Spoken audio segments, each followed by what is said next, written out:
روح القدس کے خلاف کھڑے ہونے سے مراد خداوند اور خدا کے خلاف کھڑے ہونا ہے، اس لیے معافی ملنا مشکل ہے۔ جن لوگوں نے روح القدس کے خلاف کفر بکا، ان میں خاص کر ایک شادی شدہ جوڑا ہے جو بطور جوڑا سزا پا رہے ہیں۔ میں خفا ہوں کہ میری شادی اس آدمی سے ہوئی اور میں بار بار اس پر لعنت کرتی ہوں۔ میں اس بدبخت جگہ پر کیوں آئی؟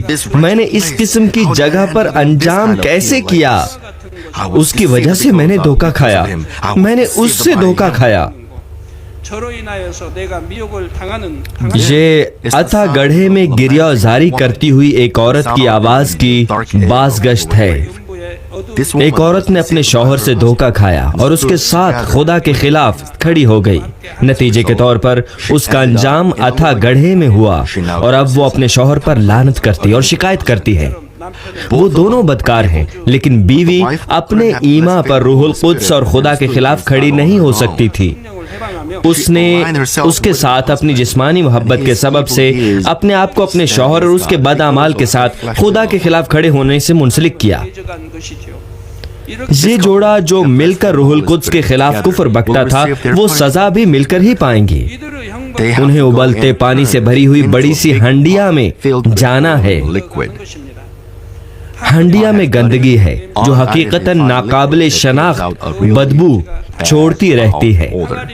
ہنڈیا کے پیندے میں مسلسل جلتی ہوئی آگ ہے اور پانی ہمیشہ ابلتا رہتا ہے۔ ایک بار وہ پانی سے بھری ہوئی ہنڈیا میں چلے گئے تو ان کی جلد پر خشکی پر رہنے والے مینڈک کی جلد کی طرح پھپھولے بن جائیں گے، ان کی آنکھ کے ڈیلے بھی بہہ جائیں گے، ان کا سارا بدن بہت بدصورت ہو جائے گا، ان کا بدن مڑ جائے گا، گندی بدبو کے باعث ان کی سانس رک جائے گی۔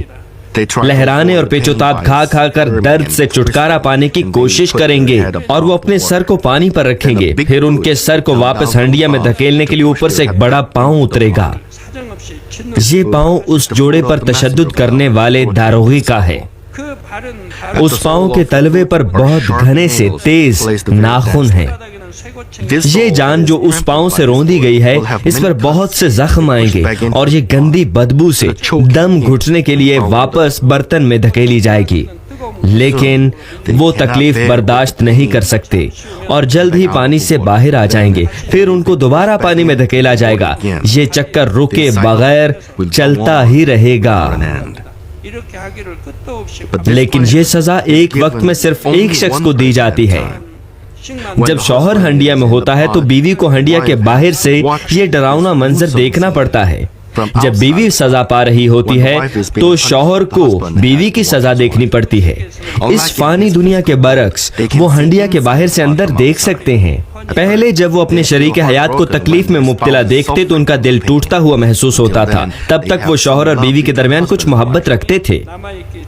وہ یہ کہہ کر اپنے شریک حیات کے لیے بھاگیں گے کہ میرا شوہر، میری بیوی اس میں ہے، برائے مہربانی اسے باہر نکالو، برائے مہربانی اس پر پاؤں نہ رکھو، برائے مہربانی اس کو باہر نکالو۔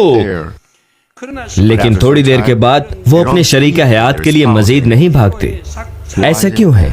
اس لیے کہ کئی بار سزا پانے کے بعد ان کو سمجھ آتی ہے کہ جب ان کے شریک حیات کو زیادہ سزا ملتی ہے تو انہیں خود کم سزا ملتی ہے۔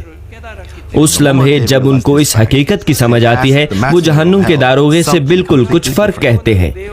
ہنڈیا میں شدید تکلیف پاتے ہوئے دیکھ کر وہ شور کرتے ہیں کہ اس کو دیر تک یہیں رہنے دو، میں تھوڑا اور آرام کر لوں گا، اس کو یہیں رہنے دو۔ جو ہنڈیا میں تکلیف اٹھا رہا ہے وہ اپنے شریک حیات کو دیکھ کر اس سے نفرت کرے گا جو ہنڈیا سے باہر ایسا کہہ رہا ہوگا۔ جب یہ وقت گزر جاتا ہے، شوہر اور بیوی ایک دوسرے پر زیادہ سے زیادہ لعنت کرتے ہیں۔ یہ جسمانی محبت ہے۔ بیوی خداوند کو دھوکہ دینے تک ضرور اپنے شوہر کے ساتھ تھی کیونکہ وہ اپنے شوہر سے محبت رکھا کرتی تھی، لیکن اس جسمانی محبت کا نتیجہ کیا؟ وہ جہنم میں گرے اور انہوں نے اکٹھے سزا پائی۔ جب بیوی اپنے شوہر کے خلاف شکایت کرتی یہ کہہ کر کے وہ اپنے شوہر کی وجہ سے تکلیف اٹھا رہی ہے تو شوہر اس کی نہیں سنے گا۔ وہ بلند آواز کے ساتھ اپنی بیوی پر لعنت کرے گا۔ وہ اس پر لعنت کرتا ہے جس نے اس کا ساتھ دیا تھا۔ جب انہوں نے ایک دوسرے سے شادی کی تو وہ کہتے تھے کہ وہ ایک دوسرے سے محبت رکھتے ہیں، لیکن کیونکہ ان کی اپنی تکلیف ناقابل برداشت ہے وہ اپنی بجائے دوسرے کے لیے چاہتے ہیں کہ وہ تکلیف اٹھائے۔